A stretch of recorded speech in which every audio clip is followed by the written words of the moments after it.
విజ్ఞాన్ గారు, ఇప్పుడు జూనియర్ ఎన్టీఆర్ గారి సినిమా వచ్చి చాలా సంవత్సరాలు అవుతుందని అనుకోవచ్చు.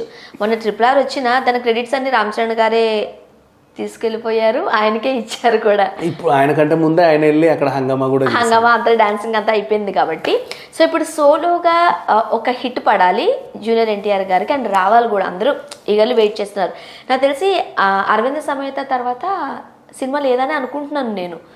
ఇప్పుడు 30వ సినిమా రాబోతోంది జూనియర్ ఎన్టీఆర్ గారిది. మొన్నటి వరకు ప్రశాంత్ నీల్ అనుకున్నారు. ఇప్పుడు అటు తిరిగి తరిగి లాస్ట్కి మళ్ళీ కొరటాల శివ అంటున్నారు. మనం చూసాం.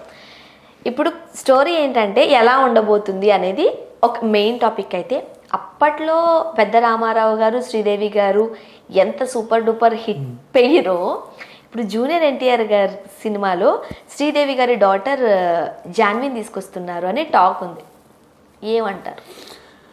ఆయన మంచి డెసిషన్ ఇది. అంటే శ్రీదేవి ఎన్టీఆర్ అనేది ఒక చరిత్ర, దాని గురించి అసలు సూపర్ డూపర్ సాంగ్స్ మాట్లాడే అర్హత కూడా నాకు లేదు చెప్పాలంటే. అంత పెద్ద చరిత్ర, అదొక ఇది అంతే. నెక్స్ట్ జూనియర్ ఎన్టీఆర్ గారితో శ్రీదేవి డాటర్ అనేది, అలాగే చిరంజీవి గారి అబ్బాయితో శ్రీదేవి గారి డాటర్ అనేవి అనుకున్నారు. జగదేక వీడాదిలో ఒక సుందరి కూడా ఈ అమ్మాయితో చేద్దామని వాళ్ళు అనుకున్నారు, ఇంతో చేద్దామని వీళ్ళు అనుకున్నారు. ఏదో రకంగా కుదిరింది. నాకైతే ఎందుకో జాన్వి అంతగా అనిపించదు. అంటే అమ్మాయి నాకు అంటే యాక్టింగ్ పరంగా అంత ఏమనిపించదు అమ్మాయి. I don't know why. చూసా ఇంతకుముందు ఆమె 1-2, బట్ అవి పెద్దగా నాకైతే అనుకోలే. కాకపోతే శ్రీదేవి గారి కూతురుతో చెయ్యాలి అన్న ఒక కోరికే మిగిలిపోయింది తప్పితే ఈవిడ అభినయం అంత నాకేమనిపించలే. సరే ఏదైనా, అండ్ ఇంకా మన వాళ్ళకి అంత నచ్చకపోవచ్చు కూడా మేబీ. ఎందుకు అమ్మాయి శ్రీదేవి కూతురు అని కూడా ఎవరికి ఎంత తెలియదు కదా. ఇప్పుడు జనరల్గా నార్మల్గా కొంతమంది ఈ పలానా హీరోయిన్ కూతురు అంటే అప్పట్లో రాధ కూతురు ఆ అమ్మాయిని కూడా తెలుసు, కానీ ఈవిడ అంతగా తెలియట్లే. ఏదో మనమే చెప్తున్నాం బలవంతంగా తప్పితే ఏదో ఒక రకంగా ఉంది. సరే ఏదేమైనప్పటికీ ప్రశాంత్ నీల్తో 31 ఫిక్స్ అయినా కూడా 30 కొరటాల శివ గారితో అవుతుంది. అండ్ ఇంకా కొరటాల శివ గారి గురించి మాట్లాడుకుంటే ఆచార్య డిజాస్టర్ బీభత్సంగా, దాని తర్వాత ఈ నాకు సంబంధం లేదు మొత్తం డైరెక్టరే అని చెప్పేసి చిరంజీవి గారు కూడా చెప్పడం జరిగింది. చాలా బ్లేమ్ చేశారు. అవును. ఆ తర్వాత ఆయన కూడా ఆయన ఎంత మంచివాడని ఆయన విజ్ఞతకు వదిలేయాలి. నోరెత్తి మాట్లాడలా, మీ దాన్ని మీరేపోటి జనాలకు తెలుస్తుంది అన్నట్టు ఊరుకున్నాడు అంతే. ఎందుకంటే కొరటాల శివ గారి మార్క్ అవన్నీ మనకు తెలుసు. ఆచార్యలో ఏ మూలకి ఎతికినా కనబడి చావవు. సో అప్పుడు ఏమనిపిస్తుంది మనకి, ఈయన కాదు ఎవరో వేలు పెట్టి ఇట్లా అంటే తప్ప. ఆయన మాట అనలేదు, కానీ అప్పట్లో ఇండస్ట్రీ నుంచి టాక్ చాలా వచ్చింది. ఎందుకంటే కొరటాల శివ గారు కొన్ని సీన్స్ చూస్తే ఆయన మార్క్ కనిపిస్తుంది. బట్ వీళ్ళు పెద్ద హీరోలు, లేకపోతే మేము పెద్దవాళ్ళని అని చెప్పి కథ అన్నిటిలోని వాళ్ళు మీరు అన్నట్టు చేపెట్టి కెలికేస్తారు. అక్కడ వాళ్ళకి ఏమైందంటే చిరంజీవి గారి అమ్మగారికి వీళ్ళిద్దరు కలిసి ఉంటే గెంతితే చూడాలని ఆనందం. 2 గెంతులు గెంతవచ్చు, మహా అయితే బంజారా సాంగ్లో వచ్చి కూడా వెళ్ళిపోవచ్చు, పెద్ద విషయమేం కాదు. కాకపోతే ఏంటంటే సినిమా అంతా సగం ఈయన సగం ఆయన ఉండాలి అని అనుకున్నారు. ఆ అతుక్కులని ఈయన ఏం చేయాలి, ఈయన ఒకలాగా ప్లాన్ చేసుకున్నాడు ఇంతకుముందు. ఆ క్యారెక్టర్ని చిన్నగా చేసేసి దాన్ని వరుణ్ తేజ్కి ఇచ్చేసి కొంచెం చిరంజీవి గారిని మెయిన్ చేసి ఒకలాగా, లేకపోతే ఆ సత్యదేవ్కి ఇచ్చేసి ఆ క్యారెక్టర్ని కొంచెం ఒక ఇంపార్టెంట్ రోల్ లాగా ఇచ్చేసి ఇంకోలాగా ప్లాన్ చేసుకుంటే, చరణ్ అక్కడికి వచ్చేసరికి సత్యదేవ్కి ఇంకో ఇంపార్టెంట్ రోల్ ఇచ్చి ఆ మేజర్ అలా చేసి ఏదో రకంగా దాన్ని మార్పులు చేర్పులు చేశారు.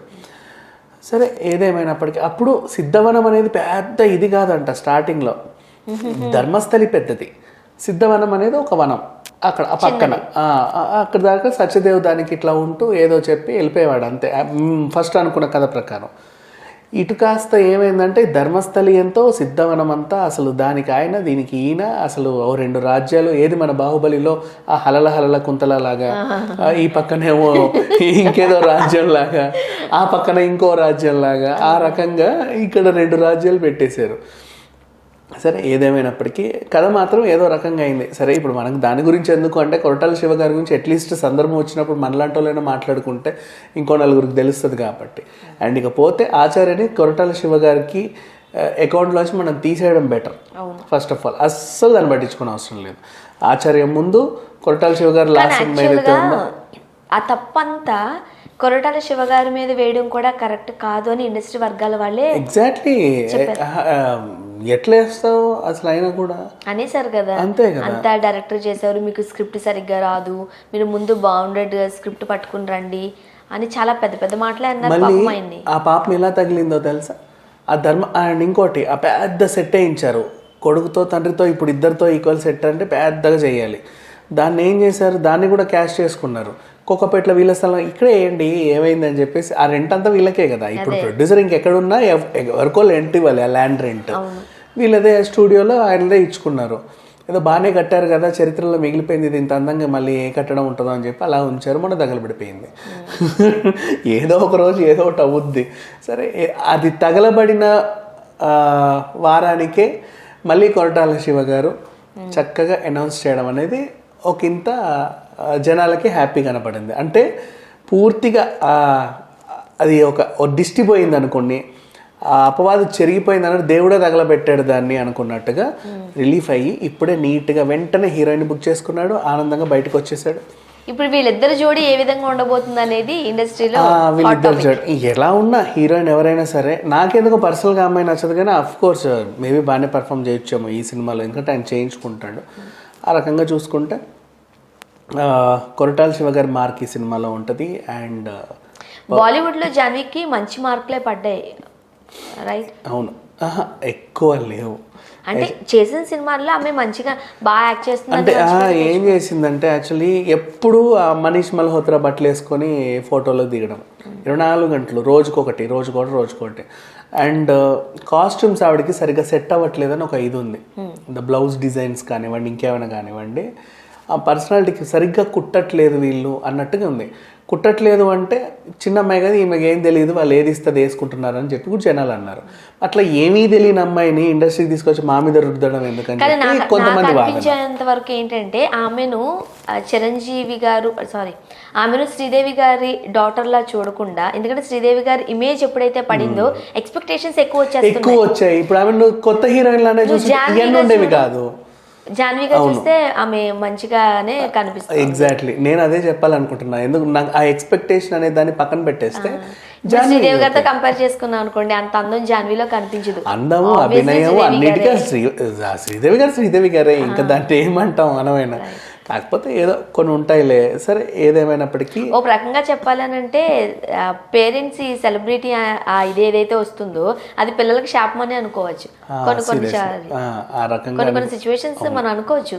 జాన్వీగా చూసాం అనుకోండి, ఆమె ఏం చేసినా నచ్చుద్దేమో, అమ్మాయి బాగానే పర్వాలేదు. బట్ ఏంటో కొంచెం డ్రెస్సింగ్ విషయంలో శ్రీదేవి గారితో చూడకుండా జాన్వీగా చూడండి. డ్రెస్సింగ్ విషయంలో అయినప్పటికీ కూడా సరిగ్గా కుట్టట్లా పిల్లకి బట్టలు. నేను చాలా చూసా, వందలు టైం పడుతుంది ఫోటోషూట్స్ లో. మేబీ ఇంకొంచెం గట్టిగా మాట్లాడలేదు, ఎందుకంటే తల్లి లేదు. ఇప్పుడు ఎక్కువగా మాట్లాడితే ఎక్కడ ఛాన్సెస్ తగ్గిపోతాయో, లేకపోతే ఎందుకు ఇంత పొగరంటారో ఏవో ఉంటాయి. సో ఆ భయంతో కూడా అమ్మాయి పాపం నోరెత్తట్లేదేమో. అది కూడా ఉండొచ్చు. ఇంకపోతే వీళ్ళే నిర్మిస్తున్నారు సినిమాని, ఎన్టీఆర్ గారే. ఎంత మంచిగా ముందుకు వచ్చారంటే, ఎన్టీఆర్ గారికి తెలుసు RRRలో ఆయనకే ఎక్కువ ఇచ్చి నాకు ఇలా చేశారు అని. ఓకేనా? ఆ తర్వాత ఎన్టీఆర్ గారికి తెలుసు వాళ్ళు కావాలనే ఆ సినిమా మొత్తం ఏదో చేయించుకొని పేరంతా ఈయన మీద నెట్టారు అని. అందుకే ఎన్టీఆర్ గారే దగ్గరుండి, నేను ప్రొడక్షన్ చేస్తున్నా, నువ్వు సినిమా తీ, అంతే.